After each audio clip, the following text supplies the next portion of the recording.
Page 2 now, illegal executive amnesty and how it affects you and me. Just one example, the latest example, an Immigration and Customs Enforcement report.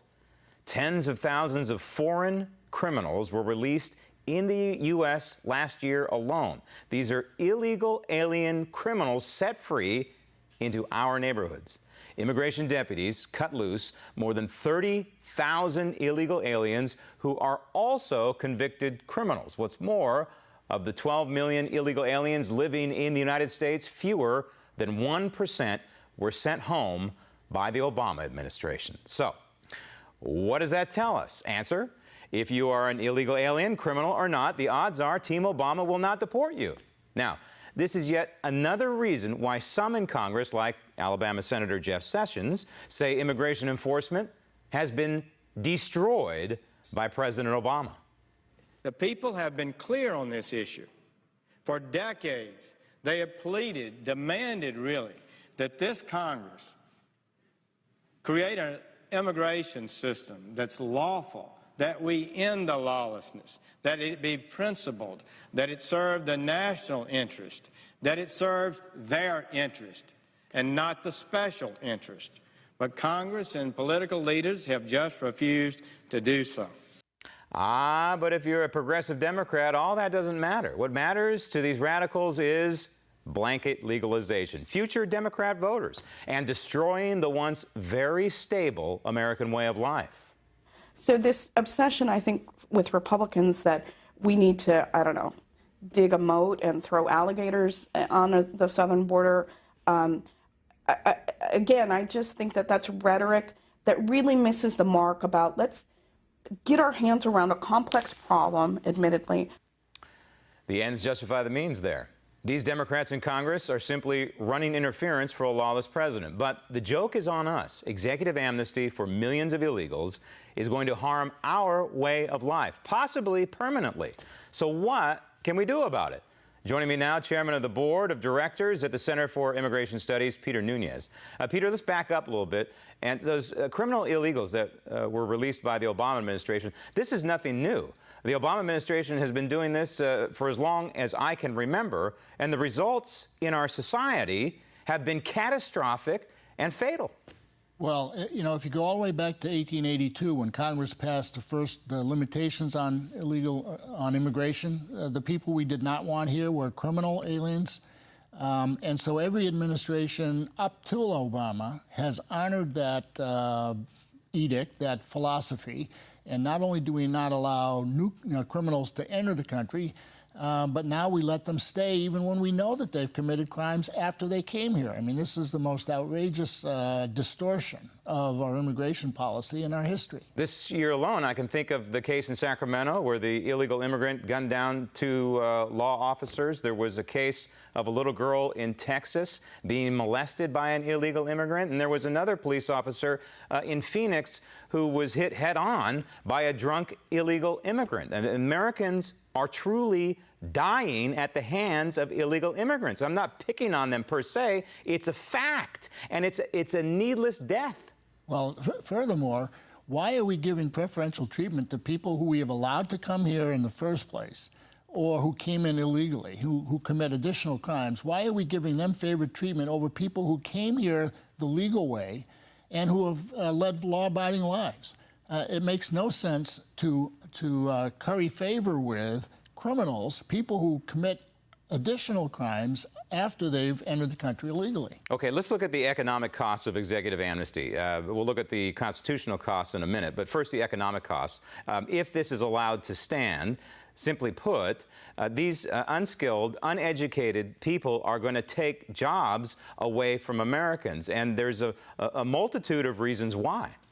Well, the president's initial announcement said that he was going to give 5 million work permits to people who are here illegally. 5 million jobs that Americans won't do. I mean, we have millions, dozens, tens of millions of Americans out of work. We have many, many legal immigrants who are in this country. So why not give those 5 million jobs to people who are either born here or who came here and played by the rules? This notion that you hear from Jay Johnson, DHS, and the president and all his people, that they're suddenly going to be paying taxes, paying into the system, so that's going to help our economy, it's going to swell the tax rolls, is nonsense, because all you have to do is look at the numbers. If these are unskilled and uneducated people, which most of them are, they're going to make less than $40,000 a year, they're going to end up receiving money on their taxes if they fill out their tax forms. Well, that's true. But on the other hand, and in addition to that, you know, some of these people are not going to be making minimum wage. They're going to be working in construction and other jobs where they make, you know, good wages.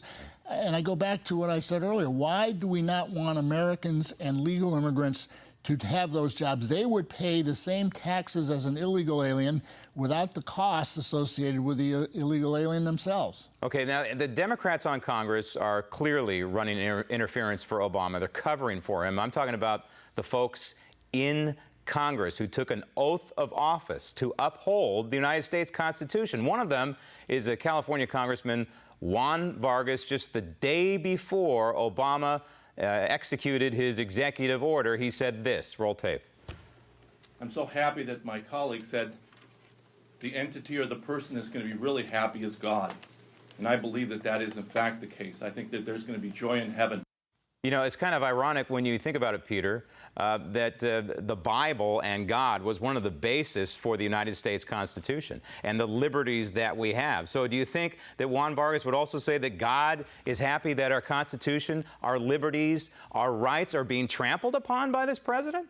Well, you know, Congressman Vargas needs to go back to school, or he needs to go back somewhere. And again, he never recognizes the displacement caused by those people who are here illegally.